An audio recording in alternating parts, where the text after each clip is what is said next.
The series begins with Rue, who is born in the United States just 3 days after the Twin Towers collapse. She grows up in a middle-class family, and early on we see her sitting with her mother, who starts noticing that her daughter sees strange things. After medical evaluations, a specialist diagnoses Rue with obsessive-compulsive disorder and generalized anxiety, warning that she may also be bipolar. Rue is placed on heavy medication at a very young age, and her mother reassures her that many people live with the same conditions, while hiding the darker truth that most of them eventually took their own lives. As Rue gets older and starts school, she begins suffering from intense panic attacks that leave her gasping for air. Suddenly, she collapses, blacks out, and feels as if she has died. Years later, Rue reaches high school, and we see her at a party, where it becomes clear that she has developed a serious drug addiction. When her mother discovers the truth, she sends her to a rehabilitation center, where Rue spends the entire summer. After completing treatment, she is released, and the moment she sees her younger sister, she hugs her tightly before getting into the car with her mother to head home. At the same time, Jules appears and introduces herself to Rue, explaining that she has just moved to town and will be attending the same school. Despite everything, it is obvious that Rue has no real intention of staying clean. Then, as soon as she gets home, she goes straight to her old dealer, Fezco. He asks if she truly got sober like everyone says, so Rue jokes with him, claiming her life changed after devoting herself to Christ. Not long after, she buys drugs that act fast and completely numb her senses. As she leaves, she runs into Nate, the school's football star. Rue clearly dislikes him, especially because he once tried to sexually harass her. Nate is surprised to see her and invites her to a party at McKay's house. McKay seems uneasy, worried about how his mother would react if she found out, but Nate pressures him until he agrees. Meanwhile, the group spots Jules riding her bike, and Nate decides to mess with her, deliberately hitting her with his car until she crashes. We then learn that Jules moved to this town after her parents separated, and that she now lives with her father. Later, she opens a dating app, becomes interested in one of the messages she receives, and decides to meet the guy. She apologizes to her friend Kat, telling her she won't be able to attend the party with her. When Rue gets home, she finds her mother waiting and questioning where she has been. Rue lies, saying she went out to eat, but her mother doesn't believe her and admits she no longer trusts her. Frustrated, Rue locks herself in her room, only to panic even more when she learns her mother plans to drug test her. Desperate, Rue looks for a way out and realizes the safest option is to use someone else's urine sample. She goes to Lexi's house, her longtime friend, even though they've grown distant. Still, Lexi agrees to help and gives Rue her sample. After Lexi's father greets her, Rue rushes home, knowing the test checks temperature. Inside the bathroom, Rue's mother insists on staying with her, unable to fully trust her. When she finally turns away, she explains that she is only doing this because she's afraid of losing her daughter. Suddenly, Rue remembers her younger sister finding her unconscious after an overdose, and the guilt hits hard. When the test comes back clean, her mother feels relieved, believing Rue hasn't relapsed. Once again, Rue lies, telling her mother she'll be staying over at Lexi's to attend the party, and her mother agrees. Meanwhile, Jules gets ready to meet the man she's been talking to online. She becomes anxious upon arriving at the location and texts him to make sure he won't hurt her. Elsewhere, McKay grows irritated with Nate for speaking cruelly about the girl he likes, who turns out to be Cassie, Lexi's sister. Nate shows McKay explicit photos of Cassie, deeply affecting him. Later, McKay meets Cassie, but he seems distracted. He tells her she's the most beautiful girl he's ever seen, which touches her deeply. They become intimate, but tension quickly rises, and Cassie lashes out at him. McKay apologizes, insisting he never meant to hurt her. Later, Rue heads to the party and runs into a group of girls who are shocked to see her and offer her a ride. She immediately agrees, since she hates riding a bike while high because she crashes too often. At the same time, it becomes clear that the man Jules is meeting is much older than her, forcing her to lie and claim she's 22. Nervous but determined, she goes through with it. When Rue arrives at the party, she snorts the drugs she bought, and suddenly, everything feels distorted, as if she's walking on walls instead of the ground. Jules then decides to head to the party and messages Kat, but Kat never sees it because she's busy drinking with McKay's brothers. As the night unfolds, Fezco sits beside Rue and admits he was genuinely worried about her. He tells her he's seen too many people die from drugs, and even if he doesn't understand what's going on in her head, he knows for sure that drugs are not the answer.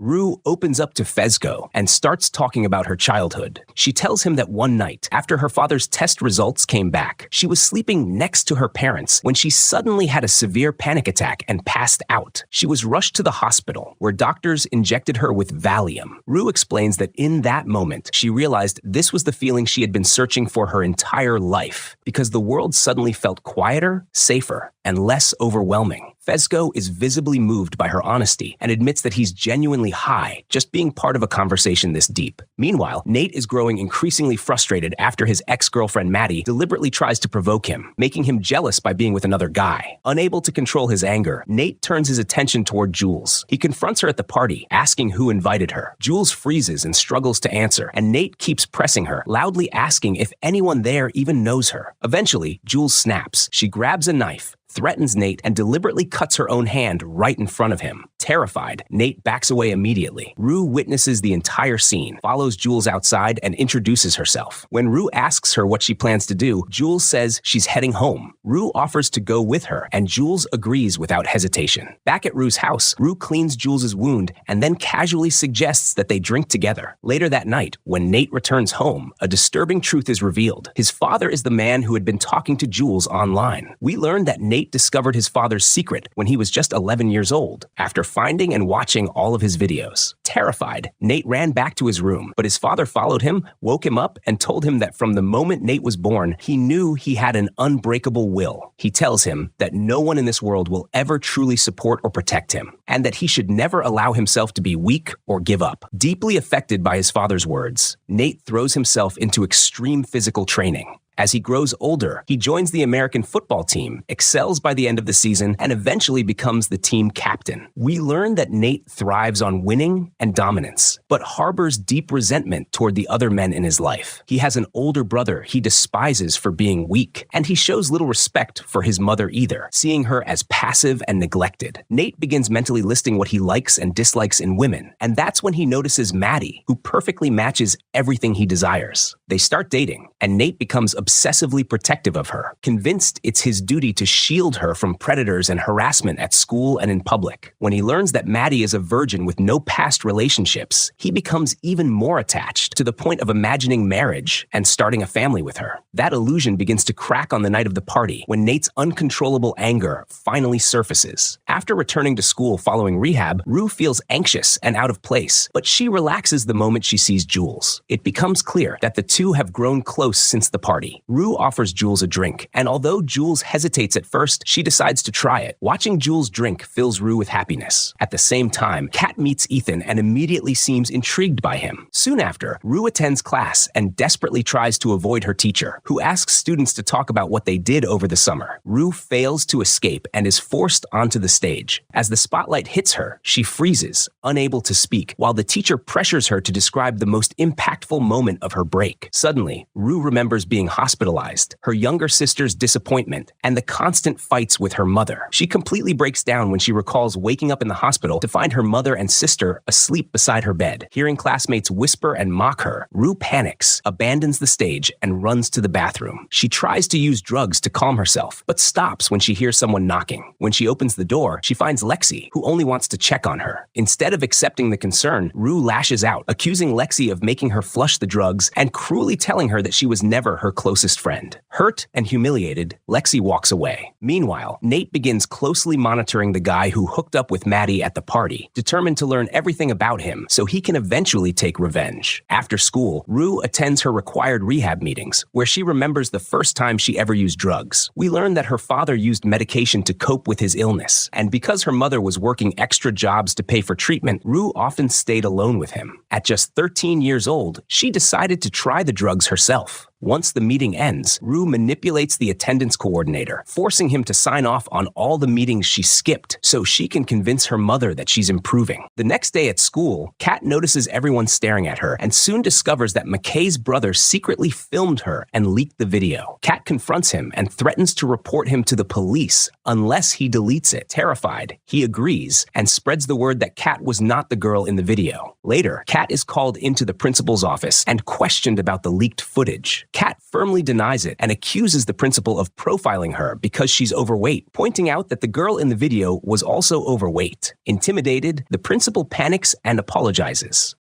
After that, Rue and Jules leave school together, racing each other on their bikes and genuinely enjoying the moment. Rue invites Jules to have dinner at her house, but Jules apologizes and says she can't make it because her father wants to have dinner with her. She promises to come over another day. Meanwhile, Kat decides to blackmail McKay's brother after what he did to her, forcing him to buy her expensive gifts and pay for everything out of his own pocket. McKay goes to Cassie's house to see her and feels awkward sitting with her mother, who tells him that Cassie reminds her of herself. Cassie quickly steps in and asks her mother to leave them alone. Elsewhere, we see Jules chatting online with someone whose face she has never seen, yet she seems happy and emotionally invested in the conversation. At the same time, Rue goes to Fezco's place and asks him for drugs. He refuses and tells her to leave immediately because some friends of his are about to stop by. He warns her that they're dangerous and that he doesn't want her around them. Rue stubbornly refuses to leave without getting drugs. As they argue, his friends arrive, who turn out to be serious drug dealers. Fezco tells Rue to stay quiet and not say a word until they leave. Rue is terrified but manages to hold herself together. Meanwhile, McKay opens up to Cassie about how stressed and overwhelmed he feels at college. Cassie tries to get closer to him emotionally, but McKay pulls away, accusing her of only caring about relationships. Embarrassed and hurt, Cassie distances herself. When the dealer at Fezco's house notices Rue, he assumes she's Fezco's sister, but it's clear he doesn't fully believe it. He forces Rue to take extremely strong drugs. Fezco tries to stop him, but fails. Panicking, Rue silently prays that nothing happens to her, as she's forced to take the drugs against her will. Meanwhile, Nate follows the guy who hooked up with Maddie until he learns where he lives. Nate sneaks into his house and shocks him by accusing him of raping his girlfriend. Nate threatens him, saying he can't report anything because Maddie is underage, meaning it would legally count as statutory rape. The guy defends himself, insisting that Maddie wanted it and that nothing was forced, but Nate refuses to listen. He brutally beats him until his face is completely destroyed, then calmly takes a shower, gets dressed, and leaves. Back at Fezco's place, Rue loses consciousness from the drugs. The dealer demands money, but Rue has none, so Fezco pays him to make him leave. Afterward, Fezco calls Jules and asks her to help by taking Rue home. Later, Nate meets up with Maddie, and the two end up getting back together. McKay messages Cassie to apologize, explaining that he's just under a lot of pressure from college. Jules meets Fezco, takes Rue with her, and lets her stay the night. Once home, Jules continues talking online with the same guy, who is revealed to be Nate. The story then flashes back to Kat's childhood. We learn that she once had a happy life and was known for being smart. As a child, Kat falls in love with a classmate who also likes her back. But after a family trip, Kat gains weight from drinking too much juice. The boy slowly pulls away because of her weight, which shatters her confidence. Kat tries to lose weight but repeatedly fails. As she grows older, she begins writing romantic stories online, which become extremely popular. She gains a huge following but remains anonymous, and no one knows she's the author. We also learn that Kat deeply hates school and everyone in her town. Back in the present, Rue attends a rehab meeting and tells everyone she has been sober for 60 days. In reality, she's only been clean for 2 weeks, after Jules forced her to stop by threatening to end their friendship. Unable to handle losing someone she loves again, Rue promises Jules she'll quit. When Rue gets home, her mother is waiting and angrily confronts her for staying out late and not answering her calls. Rue lies, claiming her phone died, then asks her mother to drug test her to prove she hasn't been using. Her mother agrees and feels relieved when the test comes back clean, unaware that the sample actually belongs to Jules. At the meeting, Rue shares her story, saying that 2 months earlier, she woke up from a coma, and the moment she saw her mother and sister, she realized how wrong she had been. She admits she terrified them and decided to change for their sake, believing she owes it to everyone she loves to be okay. After 2 weeks of sobriety, Rue returns to school, but she's anxious because Jules is falling in love and growing distant, constantly distracted by someone else. We see Jules talking to Nate nonstop, their relationship intensifying until she unknowingly falls for him without realizing who he really is. Maddie begins to sense that something is wrong, noticing that Nate seems distant and uninterested in her. While they talk, Nate keeps receiving messages, but he grows nervous and refuses to open his phone.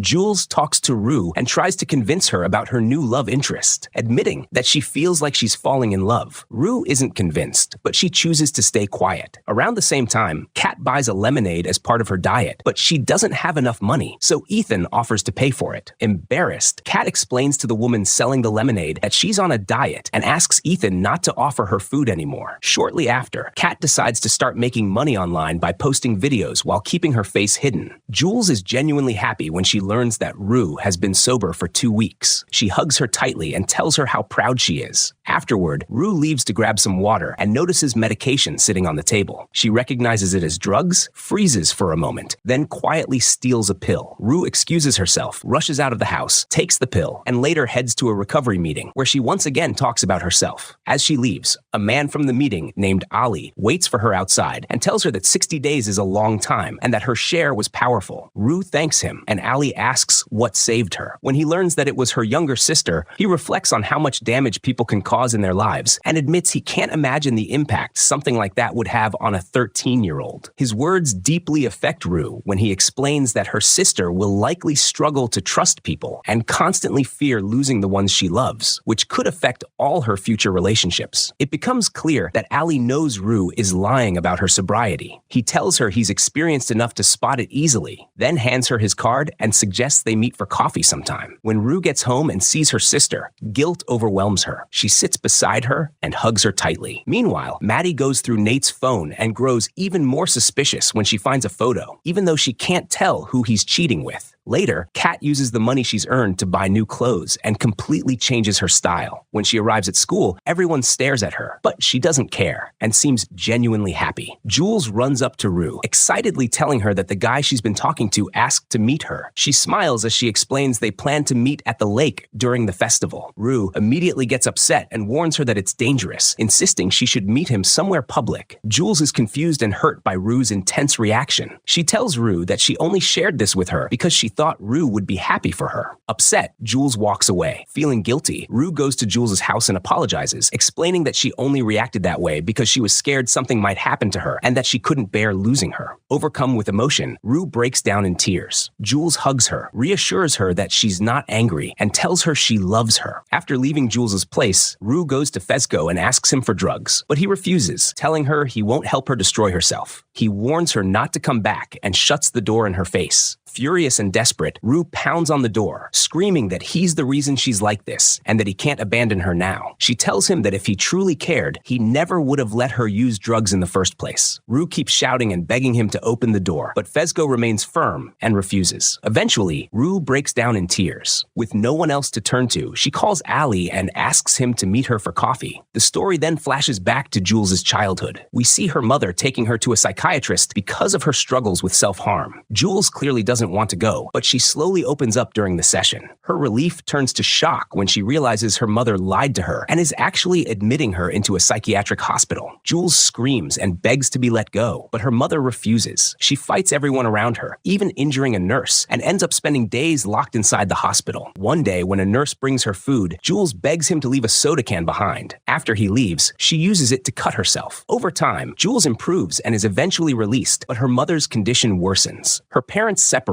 and Jules goes to live with her father, whom she loves deeply. As she grows older, Jules enters many relationships, yet constantly feels unreal, like a character in a book or a TV show. Meeting Rue changes everything. Jules feels an instant connection and believes Rue will be her closest friend forever, long before she ever falls in love. Back in the present, Rue meets Ali and talks nonstop until he cuts her off, telling her he's not interested in everything she's saying. He asks why she really called him. Rue admits she had no one else and opens up about Jules, confessing that she's terrified of losing her. Ali tells her that her story sounds a lot like drugs. Rue responds that it feels like a good thing, but Ali calmly explains that drugs only feel good the first time. The day of the festival finally arrives, and everyone attends. We see Fezco opening his convenience store, preparing to sell drugs freely as the night unfolds.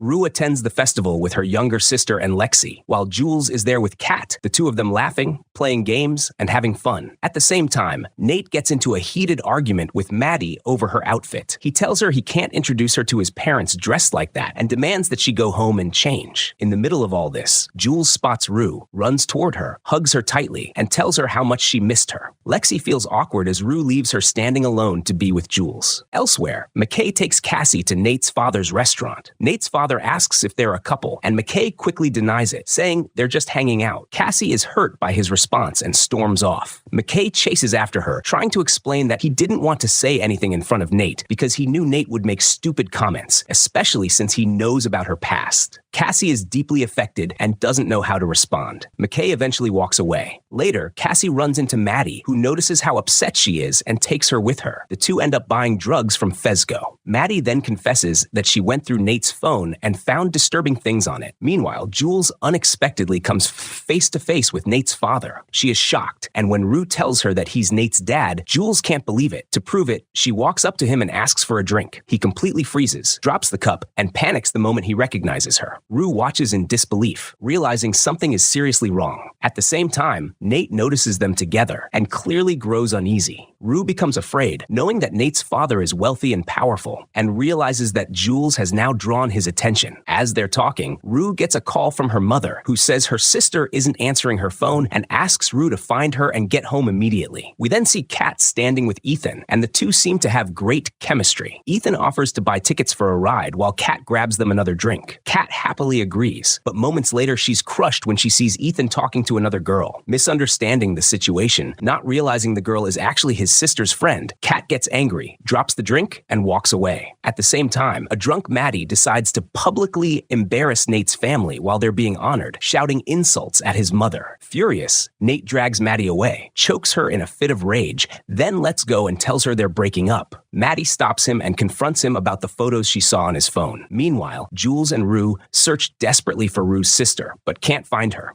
eventually splitting up to look separately. Kat, still upset after leaving Ethan, decides to start a relationship with an older man. Nate tries to explain himself to Maddie and begs her to promise she won't expose his secret. He starts telling her the truth about his father, then apologizes and tells her he loves her. At the same time, Nate's father searches the festival for Jules until he finally finds her. He begs her not to expose him, saying it would completely destroy his life and offering to do anything she wants. Jules tells him she has no intention of hurting him, apologizes for what she did, calls herself foolish, and promises it will never happen again. Relieved, he thanks her and walks away. Shortly after, Jules receives a message from Nate asking her to meet him in 30 minutes. Rue continues searching for her sister and finally finds her sitting with a group of boys who are using drugs. They mock Rue for being an addict, but she shuts them down, grabs her sister, and leaves. Cassie, now high, starts acting erratically in front of everyone. She becomes embarrassed when she notices people staring and laughing at her. Rue takes her sister home and promises not to tell their mother what she saw, warning her never to do it again. The two end up laughing and joking together. Later that night, Nate's father returns home, locks himself in his office, and is shocked to discover that Jules' explicit video is gone. Meanwhile, Jules goes to meet the person she's been talking to online, only to discover it's Nate. She tries to leave, but Nate stops her and threatens to release her explicit video if she ever exposes his father. Jules tells him she only sent the video to him and insists she'll tell everyone the truth anyway. Nate threatens her again, saying she'll never get into college or find a job, and that people will look at her with nothing but disgust wherever she goes. He then tells her she doesn't deserve that, calling her kind, smart, and deserving of a good life. He begs her not to destroy his life in exchange for leaving her alone. Furious, Jules insults him and says he's just like his father. Nate snaps,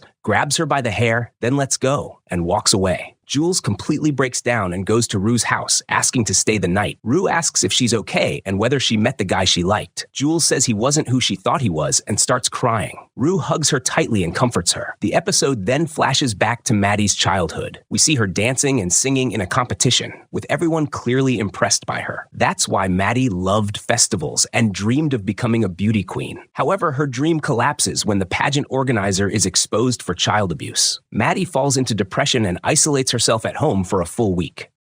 We learn that Maddie's mother works at a nail salon while her father is unemployed. As a child, Maddie often went to work with her mother, quietly observing the wealthy women who came into the salon, paying close attention to how they dressed, how they spoke, and the lives they lived. As she grows older, it becomes clear that Maddie admired Nate long before they ever dated. She deliberately chose to be with him because he always paid attention to her, genuinely cared about her, and truly loved her. And she loved him too. Their relationship initially seemed healthy. However, it's revealed that Maddie wasn't always honest. She lied when she told Nate that he was the first man in her life. Over time, Maddie realizes that to get what she wants from Nate, she has to feed his ego and make him feel powerful and dominant. Even so, she understands who he really is, and it becomes clear that she's afraid of him, especially after the party when he choked her. In that moment, she felt sick and shaken, not simply because he was violent, but because she realized she was terrified of continuing to love him, despite everything he did to her. The next day, Nate's father is at work when his wife calls to tell him that the school has requested a meeting about their son. When he arrives at the school, the stress overwhelms him to the point that he has to rush to the bathroom and vomit. We learn that Maddie returned to school after the party and tried to hide the marks on her neck. However, she collapses due to low blood pressure caused by the drugs she took that night. During the medical examination, staff noticed the bruises on her neck. The principal later calls Maddie into his office and asks about the marks, but she refuses to speak. Suspicious, the principal begins to suspect Nate. He reminds Maddie that she's a minor and explains that if there is evidence of abuse, the police must be notified. The school then starts questioning her classmates, and eventually, the principal contacts the police, who arrest Nate. Cassie is shocked when she learns from her sister that the entire school now knows Maddie found disturbing images on Nate's phone. At the same time, Kat runs into Ethan in class and decides to ignore him completely. Confused by her behavior and unaware of what he did wrong, Ethan tries to understand, but Kat refuses to explain anything. Despite Maddie crying and insisting that Nate did nothing wrong, her mother decides to accuse Nate of assault anyway. When Nate's father demands to speak with Maddie's family, the officer refuses and says he must speak with Nate first. Nate's father enters the room and asks his son directly if he choked Maddie. Nate hesitates and says, "Not exactly." His father repeats the question, making it clear he expects a denial. Nate understands and agrees to go along with it. His father reassures him, tells him to stay calm, and instructs him to walk out of the school with his head held high. As Nate is escorted out, the police arrest him. When he sees Maddie, he tells her that he loves her. Jules watches Nate leave with his father and becomes visibly shaken. Rue notices Jules's reaction and asks what's going on, questioning whether Nate found out about her connection to his father. Jules denies it and begs Rue not to mention the situation to anyone, even if Jules ends up hating her for it. Rue promises, but then casually suggests they could blackmail Nate's father for money. Jules is disturbed by the idea, snaps at Rue, says this isn't a joke, and walks away. At the police station, Maddie refuses to give her fingerprints. The investigator is forced to restrain her and take them anyway, warning her that someone who treats her this way does not truly love her. Meanwhile, Nate is questioned by the police. He denies choking Maddie, admits she was high that night, and claims his father always warned him about her behavior. He insists that he loves her despite knowing she had other relationships when they were apart. Even so, the school decides to suspend Nate until the investigation is complete, and he is also removed from the football team. Later, Rue meets Allie again, and it's clear they've become friends. Allie tells her that her relationship with Jules likely won't last and that they'll eventually drift apart when college comes. Rue becomes anxious and insists that Allie meet Jules someday. At the recovery center, Rue raises her hand to speak and finally admits the truth. She confesses that she lied when she said she had been sober for 60 days. She explains that she met someone who helped her deeply, and because of that person, she chose to quit using drugs. She acknowledges that her motivation may have been selfish. Turning to Ali, she admits he was right and that they probably will separate one day, but she desperately hopes he's wrong. She reveals that she's been sober for 13 days and that her life has already begun to improve, which is why she came to the meeting to finally tell the truth. After the meeting, Rue messages Lexi to apologize for the hurtful things she said before. She tells her she wants to fix their friendship and make things right. Meanwhile, McKay decides to reconcile with Cassie and apologizes for not standing up to Nate that day. Cassie admits she was hurt because she felt he wasn't proud of her. McKay reassures her, saying he is proud of her because she's his girlfriend and asks her to trust him. At home, Maddie gets into a heated argument with her mother, fiercely defending Nate and insisting that she's sure he loves her. Her mother refuses to listen and makes it clear she will not drop the case.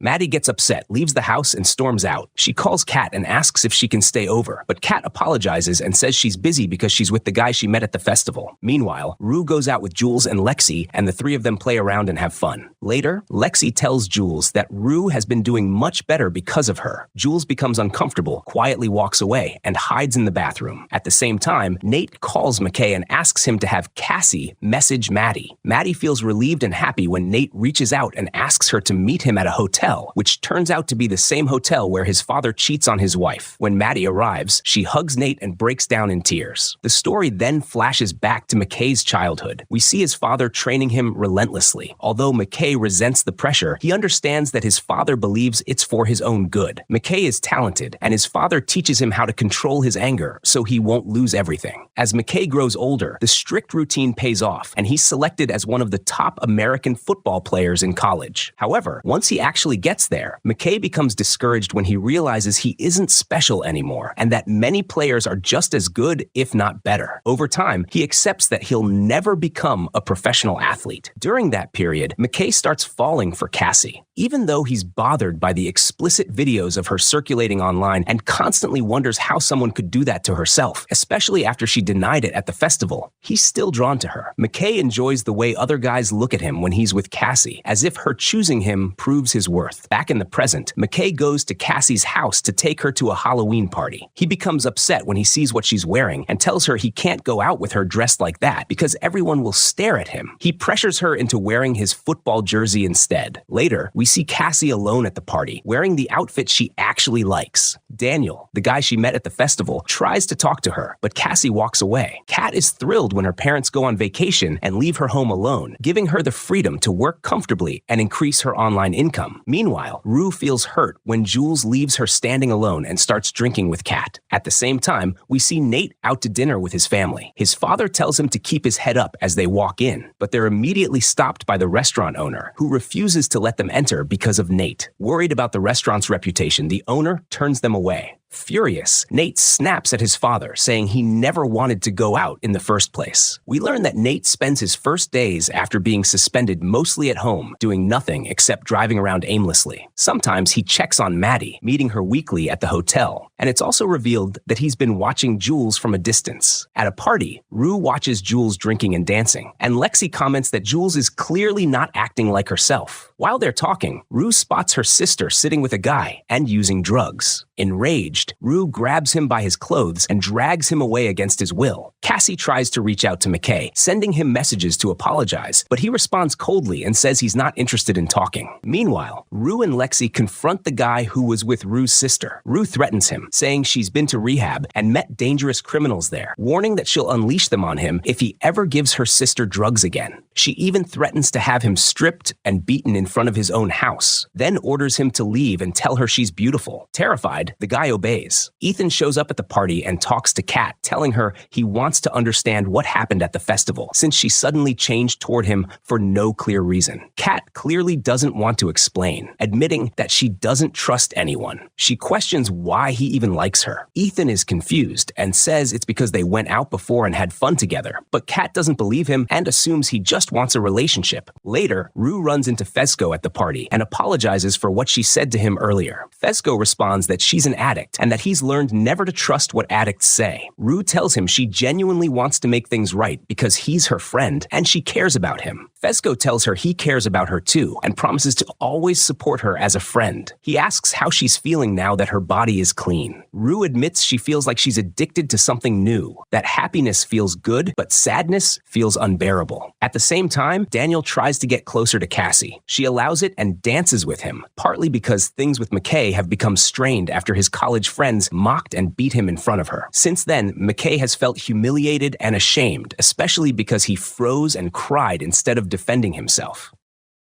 Jules gets drunk and falls into the pool, starting to ramble and say strange things. Rue tries to stop her and begs her to get out of the water, but suddenly Jules pulls Rue into the pool as well. Rue panics, feels like she's choking, rushes out of the water, and locks herself in the bathroom, breaking down in tears. At the same time, McKay arrives at the party and keeps texting Cassie, but she doesn't see his messages. When Lexi notices him, she also texts Cassie to tell her he's there, but Cassie still doesn't see anything because she's in a bedroom with Daniel. McKay searches for Cassie, but just before he opens the room they're in, Lexi stops him and lies, telling him that her sister already went home and probably fell asleep. Inside the room, Cassie tries to push Daniel away and tells him she doesn't want to cheat on her boyfriend. Daniel gets offended and insults her, saying she's the one who came onto him first and always hides behind her boyfriend as an excuse. He angrily tells her that no one will ever truly care about her and that all he wants from her is one thing, Hurt and humiliated, Cassie breaks down, leaves the party, and walks away in tears. When Rue comes out of the bathroom, she says she wants to leave and tells Lexi that she's nothing but a burden.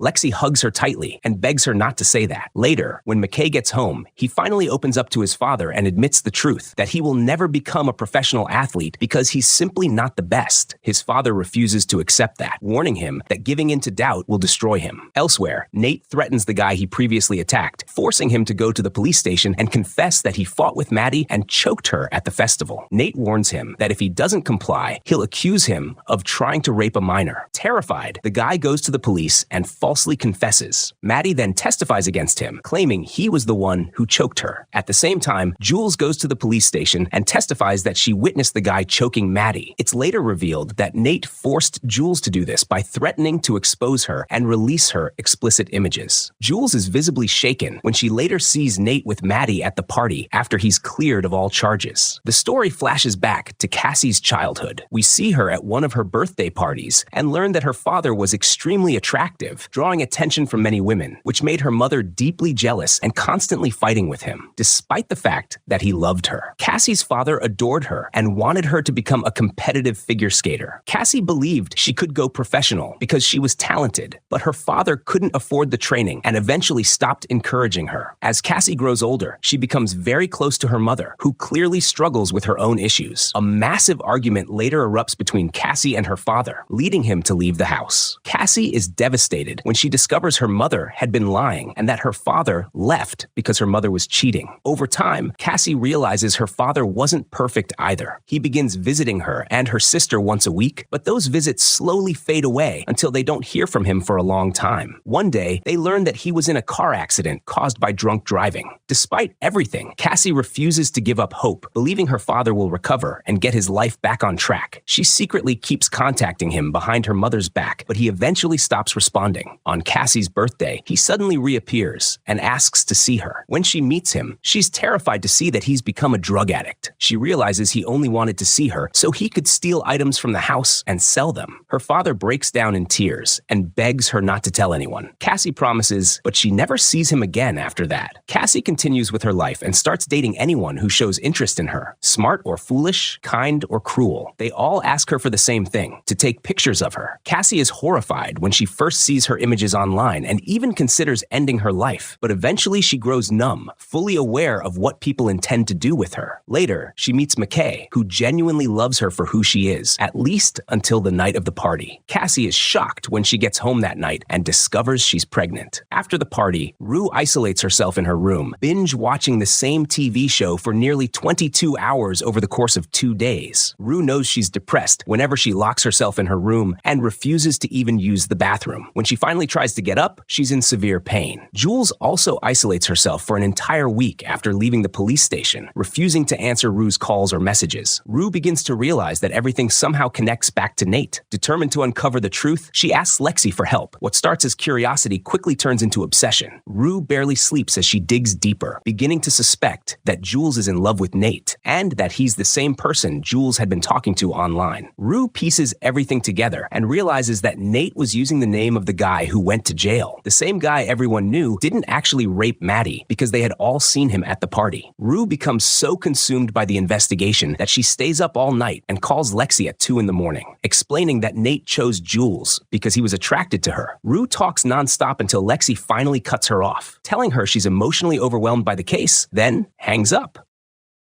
Cassie gathers her friends and tells them she needs their advice on 2 things. She asks whether she should tell McKay that she slept with Daniel, explaining that she feels guilty and doesn't want to lie to him. Everyone immediately tells her not to confess. Around the same time, Kat remembers that she hooked up with Daniel on Halloween and was shocked when she realized he didn't even remember her. It turns out Daniel was the same boy who liked her back in middle school, but left her after she gained weight. Kat speaks up and tells Cassie that she doesn't need to confess because the relationship probably won't last forever anyway. Maddie snaps at her, calling her a terrible friend. Kat fires back, saying she doesn't care about Maddie or her stories about her abusive boyfriend. Maddie retaliates by saying Kat has been acting strange ever since she changed the way she dresses, adding that she misses the old Kat, the one who wasn't a slut. Deeply hurt, Kat storms out, crying the entire way home. Rue sinks back into depression after her manic episode and begins to suspect that she may be bipolar. When Nate gets home, he talks to his father, admitting that he's not perfect,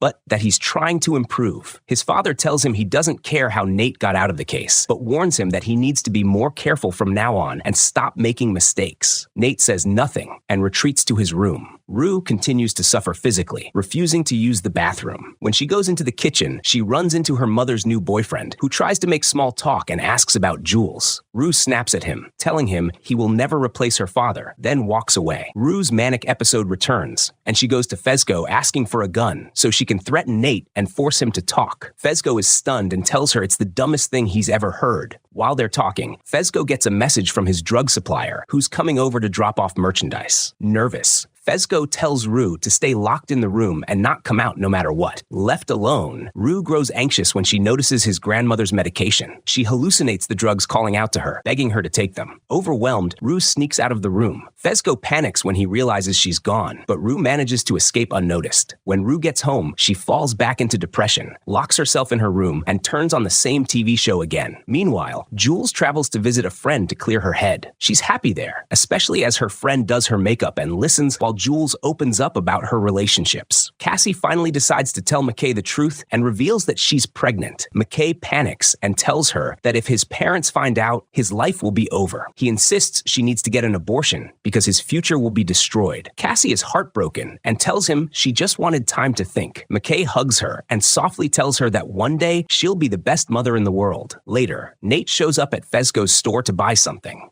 Fezco warns him to stay away from Rue. Nate asks if they're involved, but Fezco says Rue is family to him. Nate mocks him, calling him pathetic and saying he shouldn't pretend he's some kind of gang leader. Fezco snaps and threatens to kill him if he ever comes near them again. Rue collapses in pain from kidney issues, unable to go to the bathroom, and falls to the floor. At the same time, Nate calls the police and reports Fezco. Realizing what's happening, Fezco immediately flushes all his drugs down the toilet. Cassie wakes her mother in tears and begs her for help as she clings to her. Rue lies on the floor until her mother finds her, lifts her up, and bathes her, knowing exactly what's happening to her. Her mother feels hopeful, believing this pain means Rue is truly recovering from addiction. She hugs her and reassures her that things will get better. Feeling guilty, Jules messages Rue to tell her she misses her. The next day, Rue is taken to the hospital. A nurse offers her pain medication, but Rue lies and asks for something stronger. The doctor recognizes the signs of addiction and prescribes a mild painkiller instead. Rue is strangely happy in the hospital, admitting she feels calm there and never anxious. Jules visits Rue at the hospital and asks if everything happened because of her. Rue tells her that this is who she's always been, but that Jules makes her life better. Jules apologizes. After Rue is discharged, Jules helps her get ready for the dance, does her makeup, and tells her about the trip to see her friend, insisting they should all meet someday. Rue then learns everything Nate did to Jules and wishes she could kill him. They head to the dance, and Rue's mother takes photos of them before they leave. We see Cassie's mother encouraging her to go to the dance, telling her not to worry and to hold her head high. Kat feels insecure about her outfit and asks her mother if it looks bad. Her mother smiles and reassures her that it's fine. Nate gets ready and meets the girl he's taking to the dance, and his parents clearly approve of her. At the dance, Maddie arrives and sits with her friends as they talk about high school and what comes next. Jules comments that high school feels miserable. Maddie grows upset when she sees Nate with his new girlfriend. We learn they broke up again after Nate became violent with her once more. Maddie sneaks away and steals the explicit video of Nate's father from his office. As she leaves, Nate's father confronts her and tells her to stay away from his son, saying their relationship won't last. Maddie insults his entire family, calls them twisted, and walks away. Determined to hurt Nate, Maddie dances with another guy at the party. Kat jokes with the girls, saying Nate and Maddie are perfect for each other and imagining them getting married and divorced 3 times. Kat later approaches Ethan and finally opens up. She admits she got upset when she saw him talking to another girl at the festival and decided to hurt him before he could hurt her. Ethan tells her he liked her from the moment he saw her and admits they could hurt each other, but promises he'll make sure he's the one who gets hurt, not her. Moved by his words, Kat cries and Ethan kisses her. Meanwhile, Rue dances with Jules, the two of them laughing and happy. When Nate steps outside, Rue follows him and warns him to stay away from her friends or she'll go to the police and expose his father as a predator. Nate dismisses her and says because Jules hasn't told her everything. He admits he's actually drawn to Jules because of her intelligence and ambition and insists she'll achieve great things. Rue is shaken when Nate tells her that Jules is going to leave town and that 10 years from now, she won't even remember her. We then see Nate earlier after returning to football. His performance is poor at first, but he eventually pulls himself together and wins. Back home, his father tells him that winning doesn't mean he played well and that with this attitude, he'll never be a true team leader. Enraged, Nate moves toward his father, who warns him to back away. Nate suddenly attacks him, but his father manages to overpower him. Nate collapses when he sees himself in the mirror, screaming and slamming his head against the wall. Terrified, his father backs away and leaves him alone. Fezco decides to rob a wealthy doctor to cover the cost of the drugs he flushed down the toilet. He breaks into the man's house, pulls a gun on him, and forces him to open the safe. In that moment, Fezco notices the doctor's young son standing nearby, which makes him hesitate. Suddenly, the doctor pulls a gun on Fezco, but Fezco manages to overpower him. He beats the doctor brutally, takes the money, and escapes. Meanwhile, Rue talks to Jules and suggests that they leave town together and disappear. Jules agrees immediately. The two ride their bikes together, laughing and feeling free. At the same time, Cassie decides to have an abortion and goes to the hospital with her mother and sister. She is terrified, but she goes through with it. Jules returns home and starts packing her clothes. Rue hesitates and asks whether what they're about to do is really the right choice. Elsewhere, Nate is at the dance and asks Maddie to dance with him. She agrees, but tells him she hates him and that he's abusive and unstable. Nate calmly says he knows. Maddie breaks down in tears and tells him they need to let each other go. Nate kisses her forehead and tells her he knows that too. Fezco makes it back home and finds the drug dealer waiting for him. The dealer is shocked when Fezco hands over the money and notices that it's covered in blood. Deciding not to kill him, the dealer takes the cash and leaves. Rue and Jules head to the train station, planning to leave together, but Rue becomes overwhelmed with doubt. She tells Jules it's a bad idea and that her mother and sister would be devastated if she disappeared. Jules tries to encourage her, insisting they'll figure things out, but Rue stands her ground. She lets Jules leave alone and breaks down in tears as the train pulls away. After returning home, Rue attends a recovery meeting with her mother. She's deeply affected when she hears her mother talk about Rue's addiction and the constant fear of losing her. Rue begins to remember the endless fights with her mother, everything that spiraled after her father's death, and the moment she took his jacket and started wearing it everywhere. That grief slowly destroyed her life, pulling her deeper into addiction. As those memories flood back, Rue feels completely disconnected from reality, as if she no longer exists on the ground, like she's walking on the walls instead of the floor. Season 2 kicks off exactly where we left off. Mouse is aggressively interrogating Fezco, demanding to know where this blood-soaked cash came from. And right at that critical, heart-stopping moment, Ashtray appears out of nowhere, ambushing them both with a hammer. Mouse drops to the floor like a sack of bricks, dead on the spot, while his partner gets his nose absolutely obliterated from the blows. Fast forward a few days. The surviving partner drags them to meet a brand new supplier. This woman doesn't mess around. She forces them to strip completely naked just to make absolutely sure they aren't wearing a wire for the cops. And Rue? In a desperate, rock-bottom attempt to score some drugs, she literally insists on tagging along. The sit-down starts off incredibly tense, practically dripping with violence. But after they explain the whole mess with Mouse, the new boss agrees to sell them the product, using the very cash they stole from the doctor. Skip ahead a week later. There's a massive party and Rue shows up hoping to just zone out and clear her head. But she definitely didn't factor in Jules being there. So panic mode sets in and Rue tries to hide to dodge what would be a brutally awkward encounter. She wanders aimlessly through the house until she bumps into a guy chilling in the laundry room. This kid is casually snorting cocaine, and as if it's some stroke of genius, Rue decides to do a line right then and there, literally seconds after doing heroin. That lethal mix instantly triggers a terrifying physical reaction. The guy scrambles to check her pulse, but he can barely feel a heartbeat. She's fading fast. In that do-or-die moment, Rue manages to gasp out a plea, telling him to find a specific pill hidden inside her sock. He finds it, frantically crushes it up using the screen of his phone, and gets her to snort it. A few agonizing minutes pass, and she finally stabilizes. She's awake, sure, but tragically, she's sinking deeper into her addiction than ever before.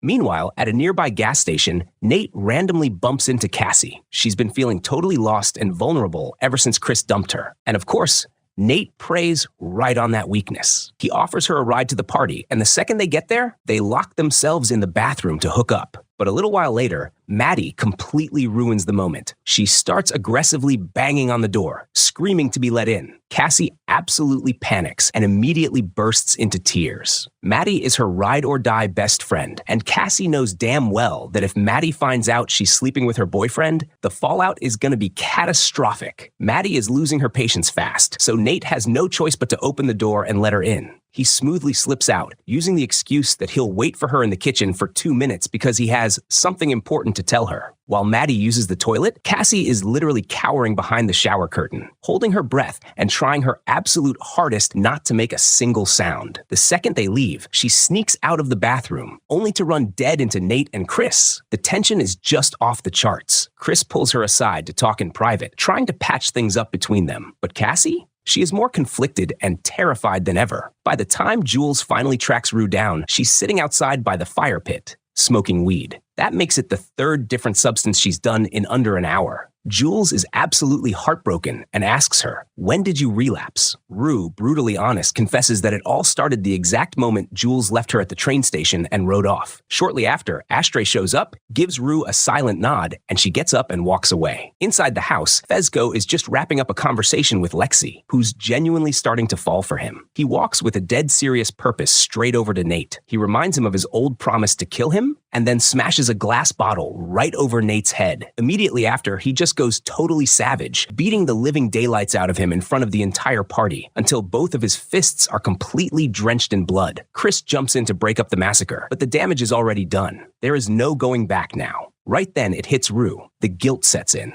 Her one job was to distract Chris so Fezco could take out Nate, but because she was busy making out with Jules, she completely forgot about the plan. Cassie is the first one to rush in and help carry Nate to get him to the ER. But during the whole ride there, she is acting super sketchy. Maddie definitely notices it. She realizes her best friend is way too invested and terrified for her boyfriend's life. And even though Nate's face is completely mangled, Rue's heart is actually starting to heal. She and Jules are finally back together for real. And for the first time in a very long time, Rue is genuinely smiling again. As for Maddie, she spends 2 whole days just sobbing over Nate's condition. At the same time, Cassie cannot get him out of her head either. But obviously, she can't just ask about him directly without raising some major red flags. So, she asks Kat to do her a solid. Kat promises to get the intel, even though she is drowning in her own drama. She has a boyfriend now, and keeping her secret identity as an online dominatrix under wraps, it's getting harder than ever. Plus, Kat keeps having these bizarre hallucinations where Viking warriors literally murder her boyfriend and then take her by force. Nate gets discharged from the hospital 3 days later, and Cassie starts calling him obsessively at all hours. He gets so annoyed that he flat out warns her to knock it off, or else Maddie is eventually going to find out and absolutely wipe the floor with her. That same afternoon, Cal pays the girls a visit. He threatens to get the cops involved if Cassie doesn't tell him exactly who attacked his son. And Cassie? Desperate to win over her future father-in-law, she actually snitches on Fezco. This sparks a massive blowout argument with her sister, Lexi, who still thought Fezco was just this sweet guy who genuinely cared about her. Far away from all that drama, Rue is spending more and more time with the guy from the laundry room. His name is Elliot, and since he always has drugs on hand,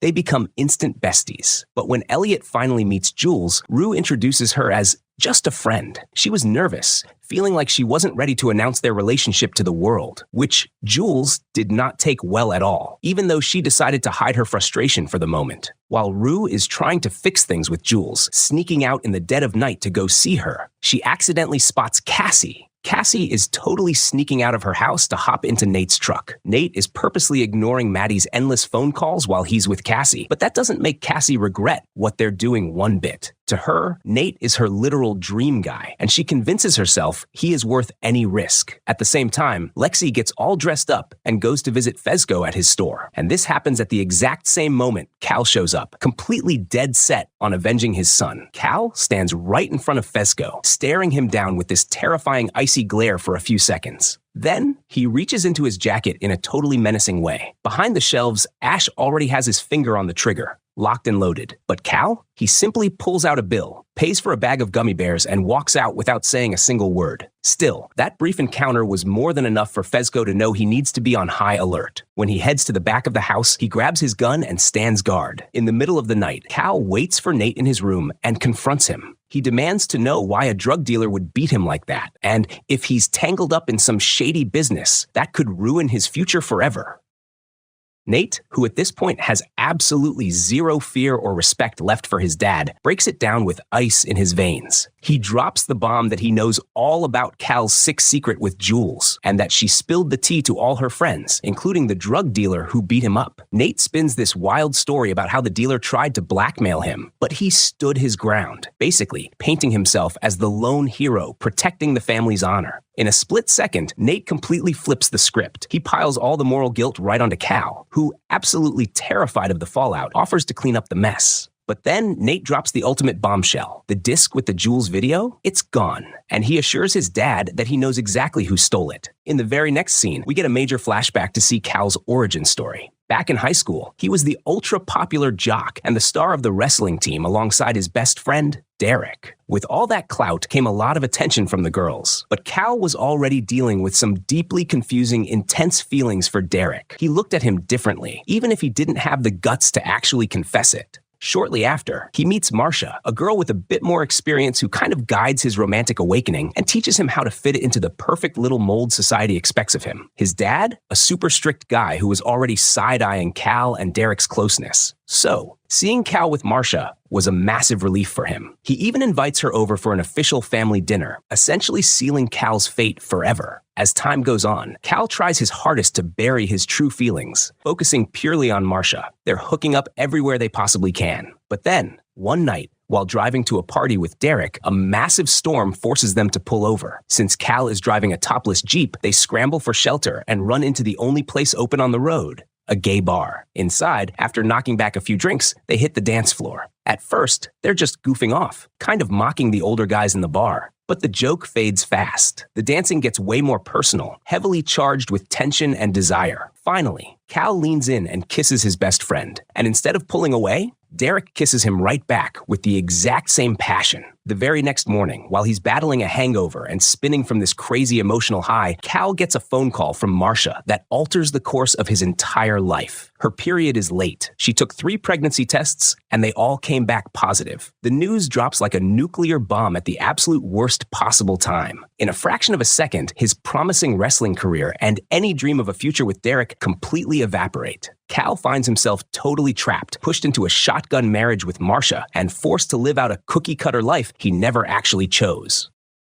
Flashing back to the present, Jules finally decides to let Elliot into their inner circle, but not before subjecting him to a full-blown interrogation. She needs to be absolutely sure that his intentions with Rue are strictly platonic and that he's not trying to use her. Once Jules's paranoia finally fades, the two girls officially get back together, being intimate for the first time in months. But despite all that, Rue is still keeping up the dangerous, massive lie that she's completely sober. In reality, the second she gets home, she pulls out that tiny tin of heroin she swiped from Fezco. She takes a meticulously calculated dose, just enough to keep the high going without setting off any alarms or raising suspicion. And while Rue is practically drowning in a sea of sedative-induced hallucinations, Cassie is spiraling into a total obsession with one single goal, winning Nate's love. For months, she has been mentally taking notes, dissecting every single comment Maddie has ever made about what her boyfriend likes. With a routine bordering on actual insanity, Cassie starts waking up at 3 a.m. every single day just to nail the flawless look that might catch Nate's eye. She's experimenting with specific color palettes, super elaborate hairstyles, and even switching up her wardrobe to be a bit more conservative. Her first 3 attempts, a total crushing failure. Nate just breezes right past her in the school hallways without giving her a second glance. But the moment Cassie decides to literally copy Maddie's exact style and aesthetic down to the letter, she finally gets him to look. And even though, in public, she is still completely invisible to him, behind closed doors, he seeks her out every single night to hook up. They even start getting creative, meeting up in some incredibly risky spots, like the half-finished construction site owned by his dad's company.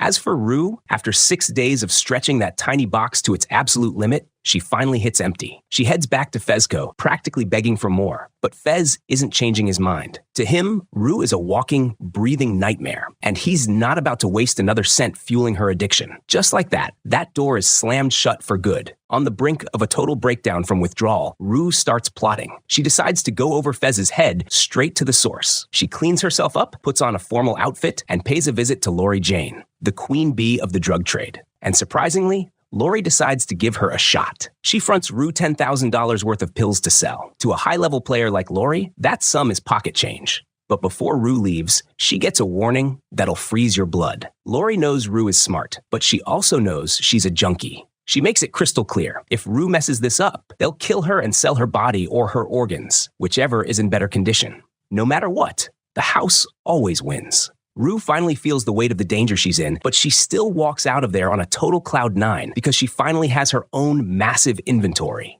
Meanwhile, Cal is living in a state of pure obsession, trying to track down that tape. He knows that if that video ever sees the light of day, his entire life is over. He's even seriously considering checking out for good. While he's staking out Fezco's house, Ash catches him in his blind spot, shoving a shotgun in his face. He's dragged inside and beaten until he's a bloody mess. Desperate and broken, Cal confesses he's just looking for the disc, swearing Nate told him they had it. But Fezco couldn't care less about his tape. He sets the record straight. He beat Nate because he snitched to the cops. He looks Cal in the eye and tells him plain and simple, he's a dealer, not a pervert. Cal realizes he messed up and tries to throw money at them to buy their silence about the video with Jules, but Fez doesn't take the bait. He just tells him to keep his sick son away from his friends and lets him walk. When night finally hits, Rue locks herself in her room, cracks open that suitcase full of pills, and goes on an absolute ruthless bender. And just a few blocks away, Cassie is waiting on pins and needles for Nate to pick her up. But tragically, she's waiting for a ghost. He decided to ditch her and ride out with Maddie instead. Because Rue is completely blasted and checked out of reality 24/7, she starts blowing off her meetups with Jules and Elliot. She simply doesn't want them seeing her in that messed up state. But her ghosting them pushes Jules and Elliot to spend a ton of time alone together. And they quickly realize they vibe and have way more chemistry than they ever expected. As the days roll by, Maddie gets her signature glow back. Nate is right by her side again, and the two of them reclaim their throne as the school's ultimate power couple. But this completely destroys Cassie, because she was actually falling hard for him and getting deeply hooked on the relationship. A few days later, Cassie agrees to meet up with Nate one more time. But this time, she confronts him. She hits him with a brutal ultimatum. He has to pick one of them. And when Nate chooses Maddie without even a single second of hesitation, Cassie totally snaps. She goes into a full-blown hysterical meltdown, screaming at the top of her lungs. Nate gets completely fed up with the crazy drama and tells her to get lost. But she fires back with a dark, terrifying promise. She will do whatever it takes in this world to keep Maddie away from him.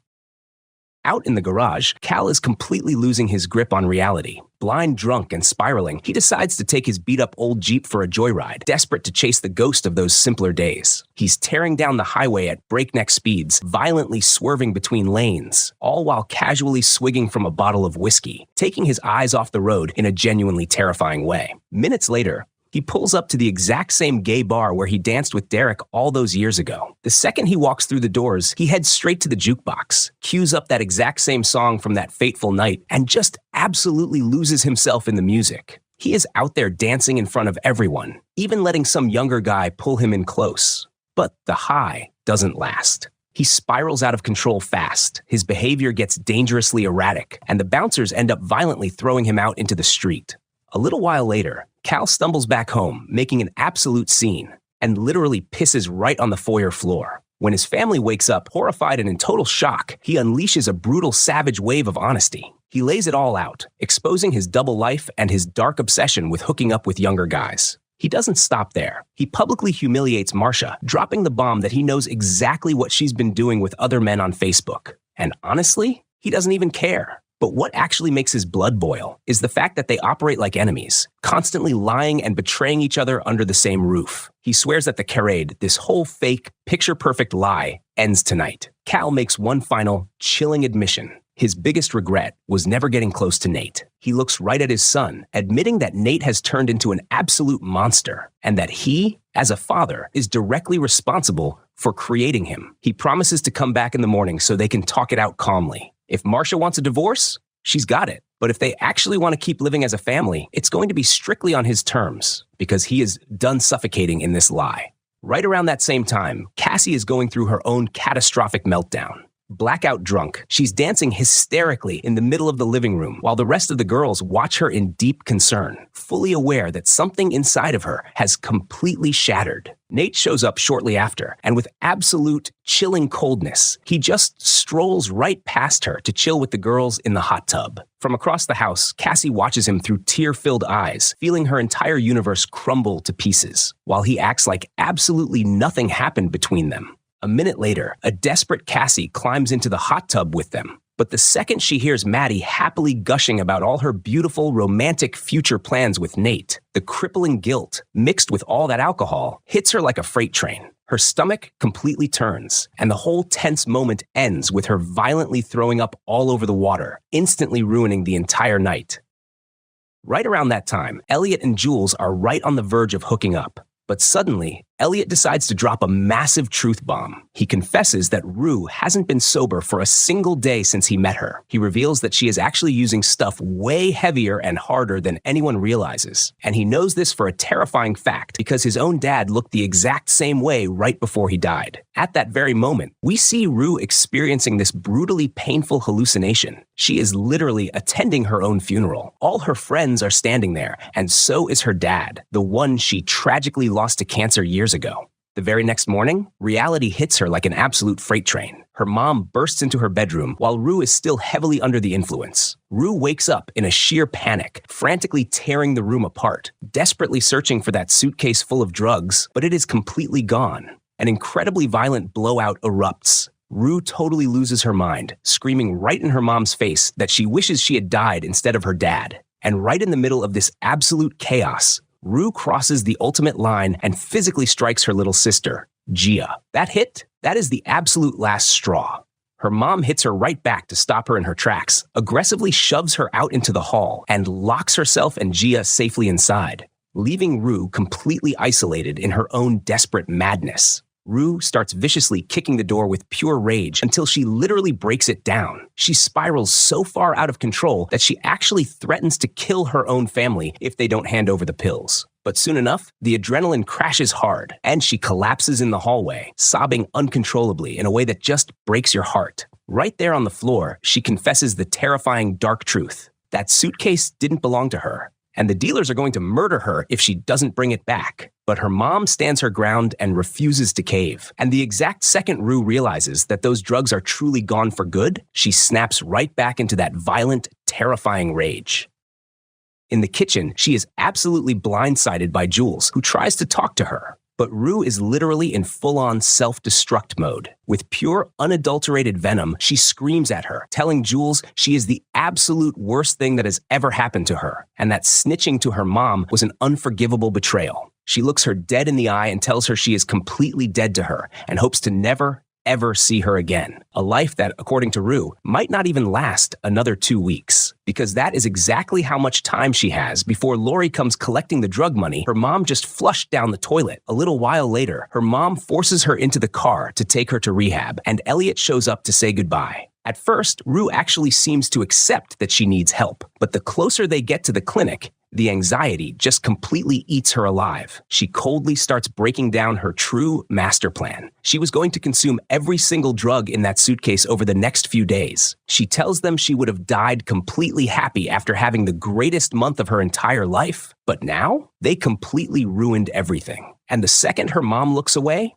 Rue bails out of the moving car and sprints down the street like a complete maniac. After nearly getting run over by oncoming traffic, she manages to lose them in the chaos and makes a beeline straight for Fezco's house. But she finds the place totally empty, so she aimlessly wanders the streets until she ends up at Lexi's house. Her plan is to just lay low for a bit, and while she's at it, steal some of her best friend's mom's prescription pills to feed the excruciating withdrawals that are tearing her body apart. When she doesn't find anything heavy enough in the medicine cabinet, she decides to swipe some gold earrings to pawn off. But as she walks downstairs to the living room, she walks right into an ambush.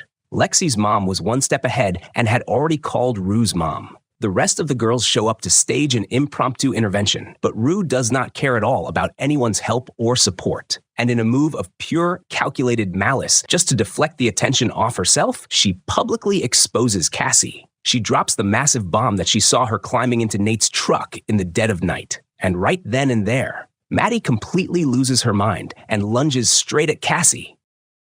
Right in the middle of all that chaos and fighting, Rue uses the massive distraction to bolt and make another run for Fezco's house. And this time, he's actually there. Almost immediately, Rue pretends she needs to use the bathroom, but in reality, she starts tearing the place apart, desperately looking to steal absolutely anything she can get her hands on. But Fez has way too much experience dealing with junkies. He sees right through her in seconds.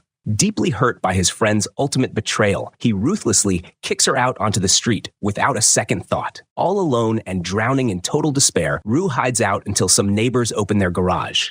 And she sneaks right in, driven purely by her manic, overwhelming need for a fix. Rue breaks into a total stranger's house to swipe jewelry, cash, or literally anything of value she can grab. But the homeowners suddenly return early, forcing her to dive out the window and make a run for it. They call the cops immediately, and within seconds, Rue finds herself sprinting down pitch-black alleys while police cruisers sweep the entire area with their sirens blaring. A patrol car spots her in a parking garage, kicking off a completely suicidal chase right onto the busy highway. She's dodging fast-moving traffic, weaving between cars, and causing multiple crashes in her wake. Fueled entirely by pure survival instinct, Rue is jumping fences into backyards, completely ruining a private party by sprinting right through the guests and weaving through narrow service alleys. The cops are hot on her trail. But after a grueling, bone-crushing sprint and getting sliced up by broken glass, Rue finally manages to lose them, hiding out inside a foul-smelling dumpster. And even with a severely busted ankle, she somehow manages to drag herself all the way to Lori Jane's house. Once there, she hands over the stolen jewelry and cash, which barely scrapes together around $3,000. But she knows damn well that doesn't even cover half of the massive debt she owes.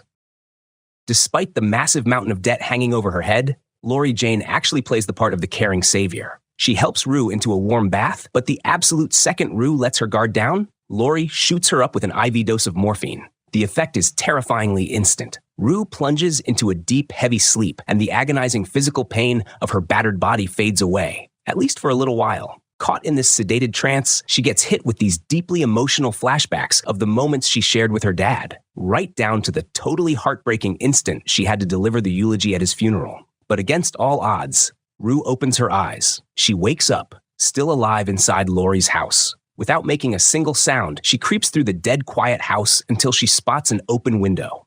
And in a sheer act of desperation, she leaps straight from the second floor to make her escape. About an hour later, she miraculously makes it back home. But her hands are so brutally cramped and locked up from the lingering drugs and extreme exhaustion, she literally can't even perform a task as simple as unwrapping a piece of candy. To make matters worse, the rehab center calls with an update. A bed won't open up for another week. That means Rue has absolutely no choice but to white-knuckle her way through forced sobriety, facing the brutal, savage nightmare of withdrawals. By day 3, Rue finally starts seeking out some forgiveness. She calls Ali, her NA sponsor, to apologize for the vicious insults she threw at him before. And Ali? He actually accepts her apology, even agreeing to come over, cook a huge meal for the family, and stand right by her side to support her on the brutal road to recovery.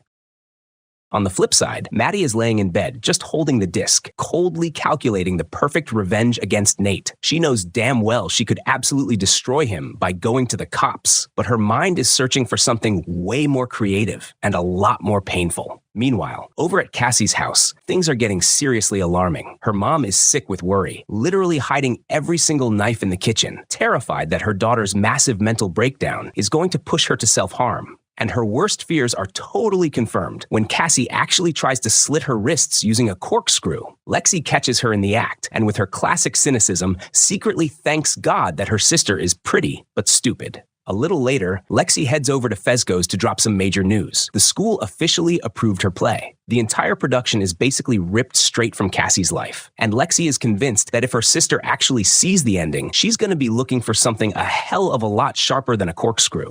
During their chat, Fezco finally spills the real reason why he beat Nate to a pulp. And once Lexi sees the genuine nobility behind what he did, she starts looking at him with total admiration. As for Nate, the vibe at his house has completely flipped 180 degrees. His mom wakes up in a fantastic mood, having a little whiskey for breakfast, and it looks like the whole family is finally breathing a massive sigh of relief now that Cal isn't around to suffocate them with his fake morality. But that calm? It is totally deceiving. That night, Nate goes out for a drive with a loaded gun sitting right in the passenger seat. With no clear destination at first, he eventually ends up sneaking straight into Maddie's bedroom. Zero hesitation. No sweet talk. Nate operates with terrifying stone-cold precision. He leaves a single bullet in the cylinder and plays a literal game of Russian roulette, pointing the gun right at Maddie until she finally completely breaks down in sheer panic and confesses she has the disc. After getting exactly what he came for, he heads home with this eerie, unsettling calmness, leaving Maddie completely paralyzed in a state of absolute terror on her bed.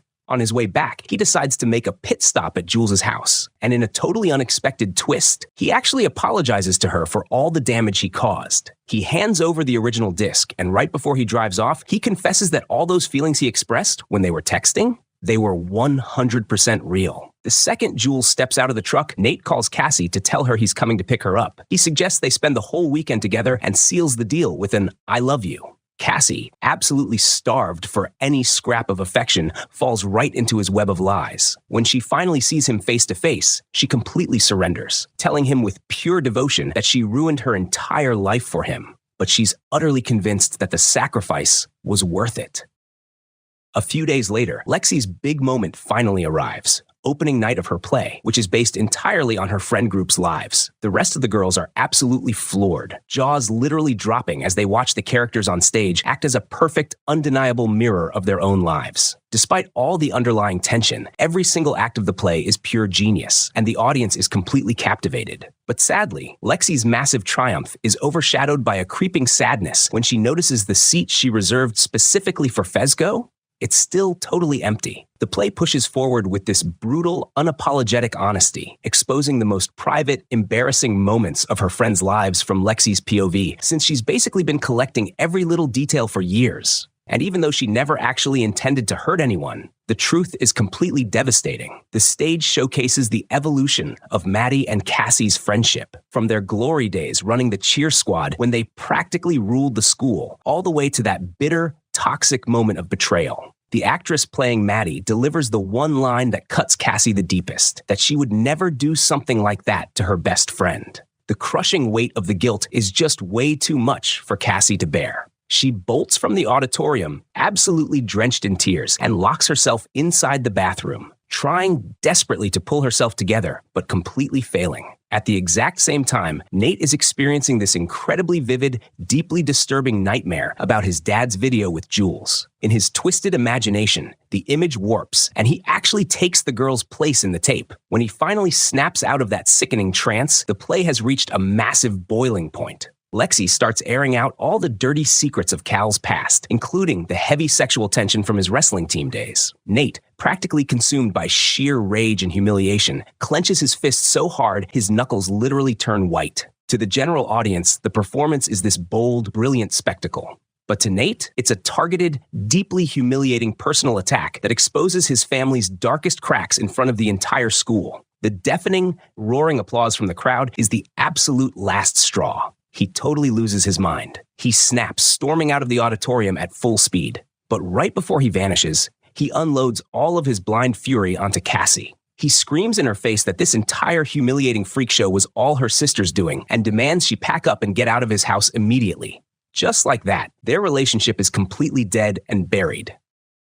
Meanwhile, over at Fezco's house, the tension is absolutely suffocating. The situation is a literal powder keg. Custer, his old partner, shows up dropping the massive bomb that the cops finally found Mouse's body. But before Fezco can even process the news or react, Faye connects the dots. Thinking fast, she purposely knocks her glass right onto the floor. As she bends down to pick it up, she shoots Fez a subtle, secret signal to keep his mouth shut and not incriminate himself. She knows for a total fact that Custer is a rat, and he's definitely wearing a wire. Faye hasn't forgotten that Custer completely abandoned her at her absolute lowest, while Fezco actually took her in and gave her a roof over her head. So, she decides to flip the script and protect them. Custer is desperately trying to bait them into saying something, anything incriminating. But Ash completely blindsides him from behind, plunging a knife directly into his neck. Fezco acts on pure instinct, clamping his hand over Custer's mouth to muffle his screams as he bleeds out on the floor. Then, he grabs the traitor's phone and tosses it straight into a cup of soda, destroying any digital evidence on the spot.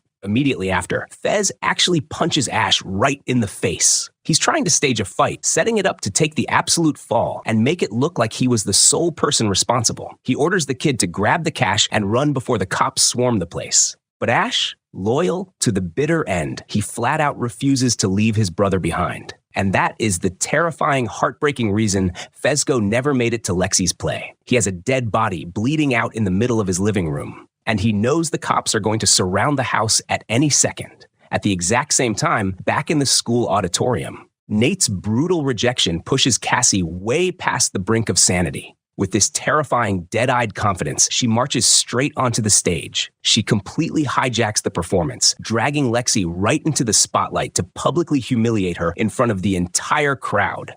And right in the middle of this absolute manic meltdown, Maddie storms the stage to get her revenge, unleashing total chaos, screaming and throwing hands. Finally, Cassie gets a taste of exactly what she deserves, getting beaten down right in front of all her classmates. But the craziest part of it all? The audience actually thinks this massive, violent brawl is just part of the play's edgy avant-garde narrative. And that bizarre stroke of luck gives Lexi just enough time to collect herself, rally her cast, and gear up for the grand finale. At the exact same time, the tension over at Fezco's house hits an absolute boiling point. Ash barricades himself inside the bathroom with a literal arsenal of weapons. Right at the exact second, the cops start pounding on the door. On the flip side, over at the warehouse where Cal's been hiding out, he seems to be thoroughly enjoying this wild, unhinged freedom, partying with men and women. When Nate suddenly shows up to visit him, he coldly asks if his dad is actually happier now than he ever was with his family. And Cal? Without a single ounce of guilt, he admits that yeah, he is. Right at that exact moment, the police raid the place. Nate, who had this entire thing meticulously planned out, pulls a gun to secure the situation. Then, he casually hands over a USB drive loaded with all the videos he collected of his dad, practically guaranteeing Cal will rot in prison for every single one of his crimes. We immediately cut back to Fezco's house, where the chaos has gone completely nuclear. A SWAT team kicks the door off its hinges, arresting Faye and pinning Fezco hard to the ground. But Ash? He stays totally barricaded and absolutely refuses to open that bathroom door. Instead of surrendering, the kid just starts blindly firing through the wood. One of those stray bullets accidentally hits his own brother, Fezco, right in the stomach, prompting the officers to unleash an absolute hail of gunfire that shreds the door to pieces. Ash just keeps firing, round after round, until the cops' heavy artillery completely destroys the entrance. The second the officers breach the room, Ash plays dead to buy himself some time. He catches them off guard and actually kills a cop, but his luck completely runs out right then and there. Fezco watches in absolute horror as a red laser dot creeps up the kid's body, locking dead onto his forehead, and a single, precise sniper shot ends his life instantly. The season closes out on a deeply bittersweet note. Lexi is completely incapable of enjoying the massive success of her play because of the tragedy that just unfolded. Her sister absolutely despises her. The guy she fell for is locked up in prison, and his little brother was just murdered. In the bathroom, after Maddie physically unleashes all her rage and beats down Cassie, she coldly assures her that she actually did her a massive favor by taking Nate off her hands. She wishes her good luck, warning her that she is definitely going to need it. Back in the auditorium, Jules finally apologizes to Rue for snitching on her and confesses her love. But Rue, in a rare show of maturity and distance, she simply kisses Jules on the forehead and walks away in total silence. The very next morning, Rue heads back to rehab one more time. She goes in carrying the hope that this time around she can actually endure the process and see it through, not just for herself, but for everyone who still genuinely cares about her well-being.